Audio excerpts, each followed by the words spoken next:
Welcome one and all to the remarkable example of modern entertainment at its finest. Now, most of you youngins, I'm sure, know about our great national hero and pioneer, Josiah Blackwater. Him that gave the town of Blackwater its nomenclature. You see, only about 100 years ago, weren't nothing here but big old forest, ferocious beasts, surly savages, arid deserts, and unconquered mountains. The West, well, the whole West was untamed.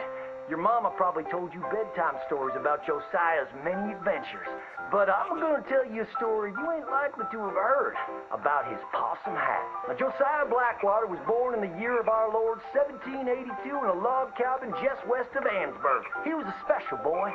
His pa gave him his first rifle when he was 3 years old. Boy, he took to it right away. He exclaimed, "There's a whole mess of critters out there in the woods that aim to eat us, so I'm gonna consume them first." Yes, sir. He really took to killing all manner of things. He was such a keen shot. One morning, he was sorting up some winter turnips for the root cellar when a big old bear and her cubs came in the kitchen hunting for food. It had a mind to eat up all the jams and preserves. Josiah grabbed that bear and wrestled her to the ground and squeezed and squeezed and squeezed. He whooped the tar clean out of that big old critter. Then he tied her up and grabbed them cubs and ground them into sausages while the mama bear watched. That's fine eating. His ma and pa knew right then he was cut out to be the finest wild frontiersman that ever drew breath. But first, they wanted him to get some book learning. After only 3 days of attending school, Josiah beat the living daylights out of a class bully and announced to his daddy that he was tired of ciphering and mathematics on account it's only good for adding up the number of critters or Indians you can kill. So he ran away from home and headed west. Now, these lands were occupied by savages then, and when Josiah Blackwater came scouting through, he recognized it to be a land of splendor, wasted on those that couldn't appreciate it on account of worshiping false idols. He got rid of all them pesky buffalo, and thereby ensured those infernal Injuns didn't have nothing to eat.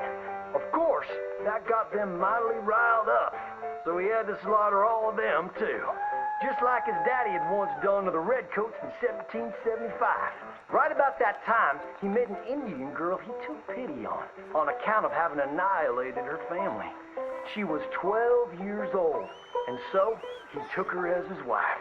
She gave him 2 sons before she died of typhus. Now, you all know that Josiah Blackwater wore a possum for a hat, but most don't know how that came to be. Well, one day, old Josiah was riding a couple of alligators down the Lannahatchee River, riding, standing up, and shooting eagles right out of the sky, when he sees a big old mountain lion about to eat a possum. Josiah grabbed that mountain lion by the tail and wrestled it till it was plumb dead. Well, that possum really took to Josiah. Followed him around like a dog loyal to its master. Yes, they had a lot of adventures together. Now, Josiah never cried a day in his life, but he pert near did on the day that possum passed, for they were mighty fine friends. So he skinned it and made it into a hat. Back in them days, a possum skin was as good as money, but he never parted with that hat, not even for $10.